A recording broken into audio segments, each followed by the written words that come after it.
Good morning. Oh, thank you. Our scripture reading today is from Acts chapter 18, verses 1 through 4. After this, Paul left Athens and went to Corinth. There he met a Jew named Aquila, a native of Pontus, who had recently come from Italy with his wife Priscilla, because Claudius had ordered all Jews to leave Rome. Paul went to see them, and because he was a tent maker, as they were, he stayed and worked with them. Every Sabbath he reasoned in the synagogue, trying to persuade Jews and Greeks. This is the word of the Lord. You may be seated.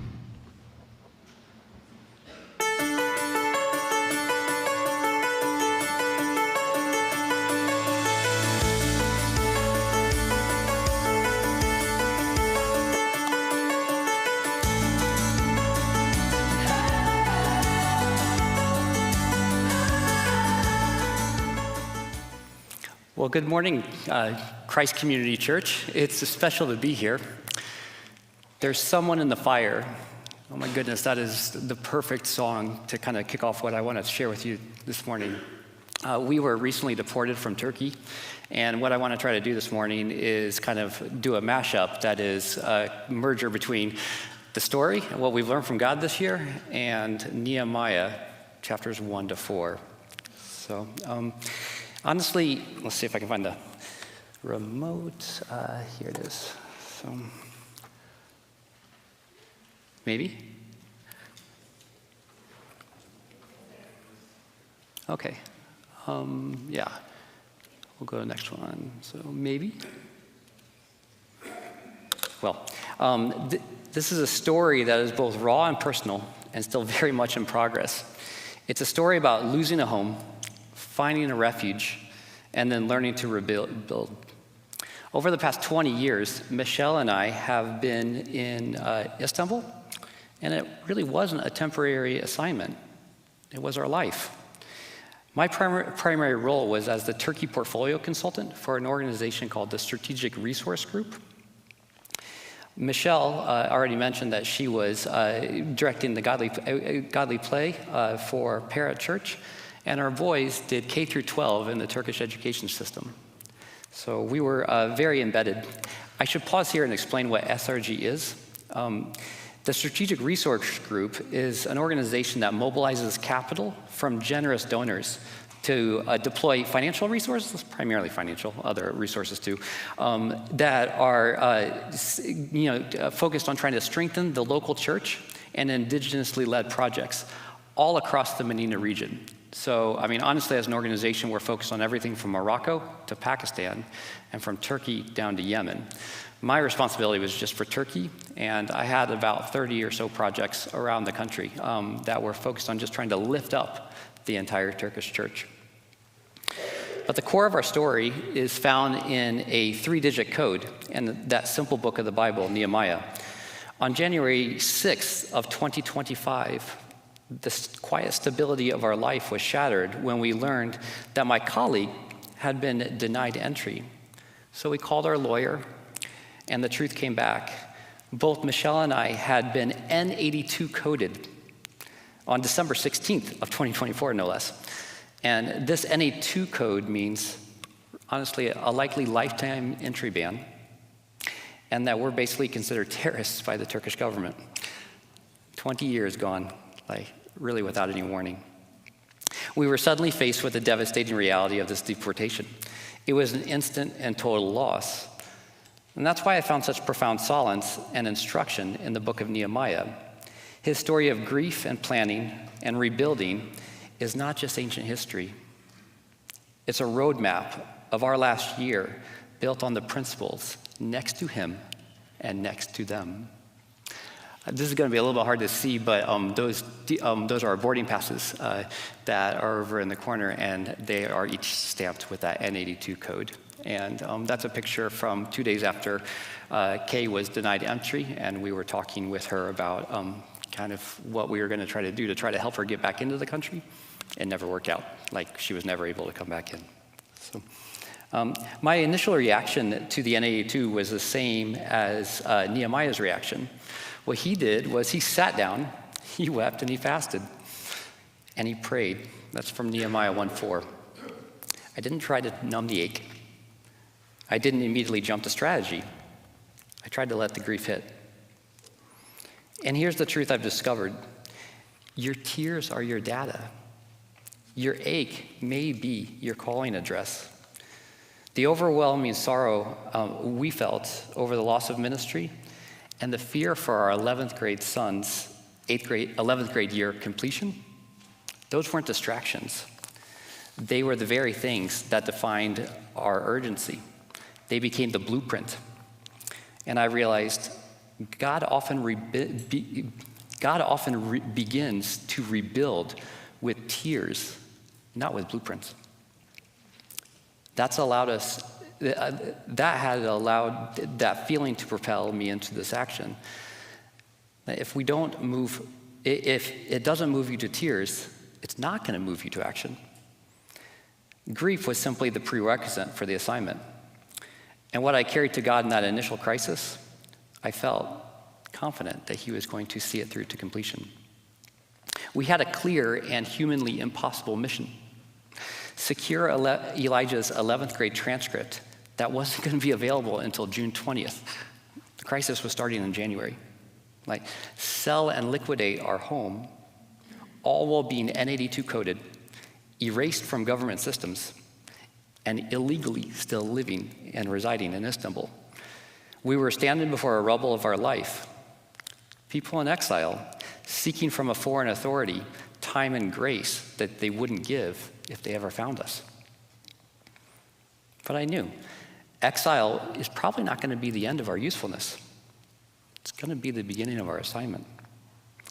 One morning in February, when the crisis was still brand new and at its zenith, I was talking with a board member from the Bible correspondence course. Andrew said to me, "Do you remember Priscilla and Aquila?" And then he said, they were deported from Rome. And if they hadn't been deported from Rome, they never would have met St. Paul. What an incredible comment for me. We asked for time and timber and safe passage. God provided it. He answered months of quiet desperation and desperate prayers for provision. Miraculously, God helped us sell the apartment and move out of our home on April 2nd, long before we were forced to leave.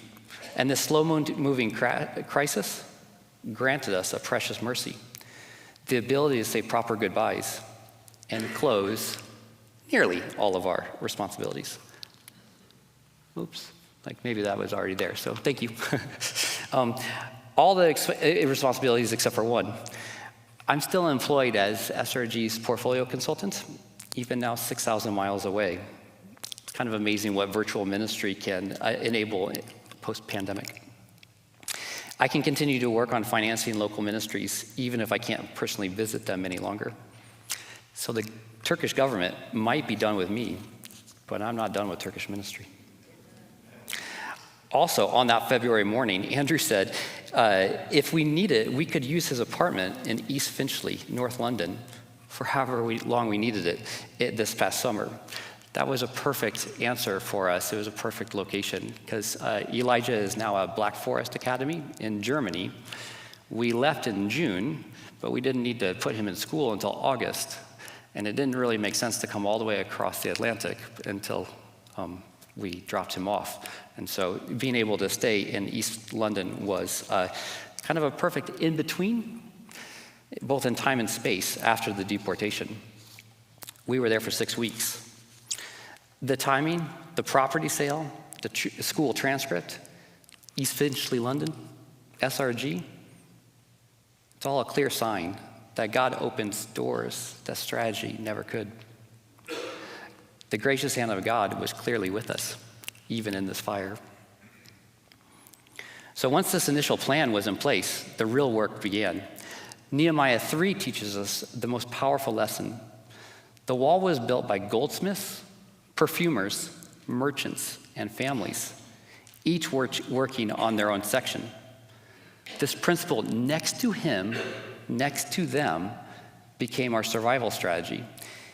In Nehemiah 3, 21 times, those words, next to him, next to them, is written. 21 times. I couldn't handle the logistics, the grief, the moving, the ministry handover alone. I learned you can't do everything everywhere, but you can do something somewhere. My job was to work on my section, the logistics of the departure and the emotional work of closure, using tools that we already possess: faith, diligence, and really the help of others. When we each build our own section, God builds the city. Our family only made it out because of those who stood right next to us, those who helped us, particularly with the selling of the house. It was not going to happen without others. It was obedience, not in grand gestures, but in small, persistent efforts. Obedience in inches becomes miracles in miles. In Nehemiah 4, we reached the midpoint of the 52-day we reached the midpoint of the 52-day project of building the wall. And at that point, a crisis emerges. The fatigue grows loud in Nehemiah 4:10. The strength of the laborers are giving out. There's just too much rubble. The hardest part of the rebuild was not the beginning, but it was the middle, the day 26. That's the period from April 2nd, when we went into hiding, until June 23rd, when we finally accepted our deportation. We were living out of suitcases, constantly vigilant, and becoming profoundly weary. At that moment, I realized I didn't need a new tool or skill. I needed a new sight. Nehemiah told his people, "Don't be afraid.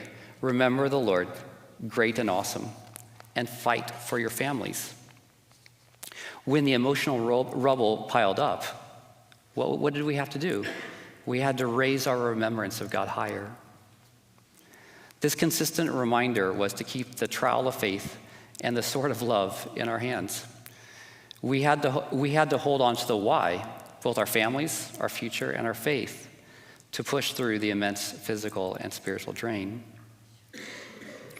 We faced a lot of different problems, a lot of crazy nightmares, challenges of being willing to even go out onto the street, wondering if we talked to somebody, if we ran into a police person, would they ask for our papers, ask to see our passport? Would we be deported instantaneously?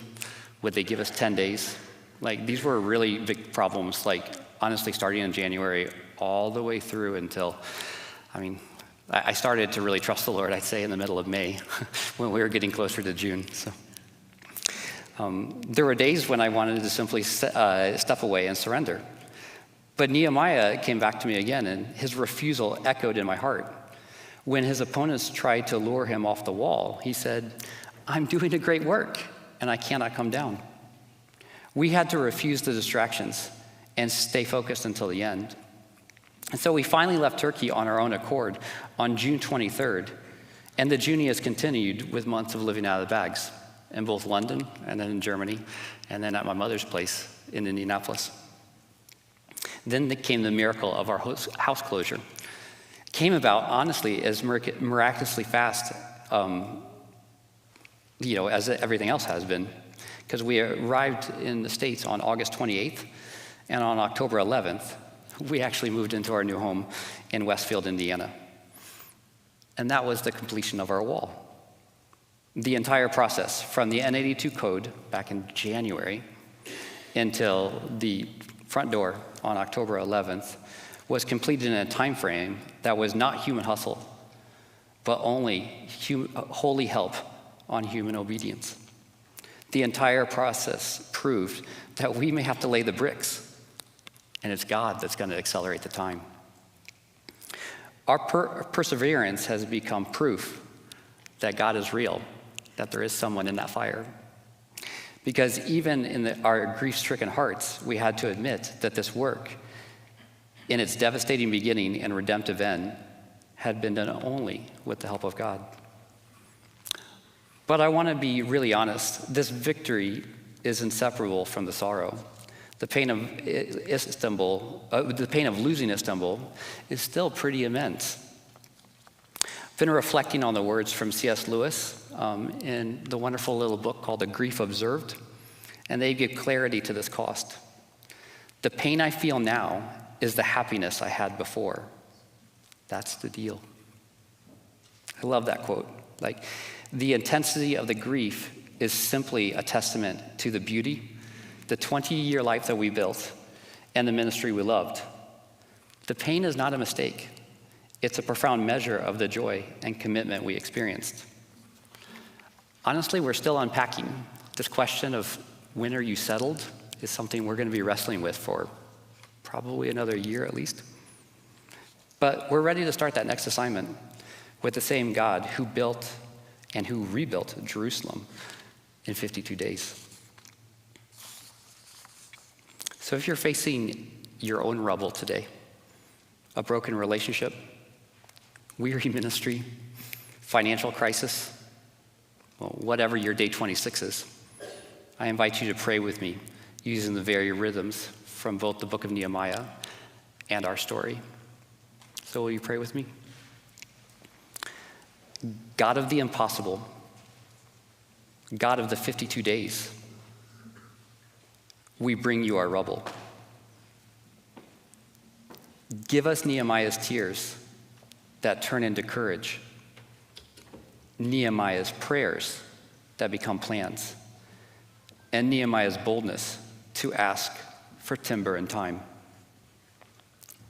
At our day 26, recast our vision.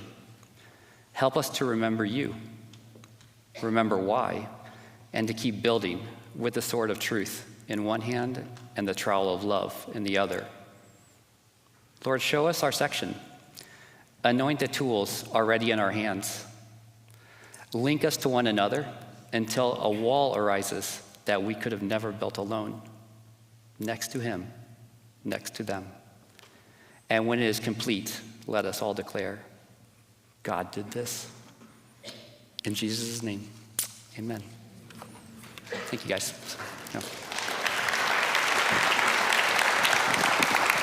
Yeah.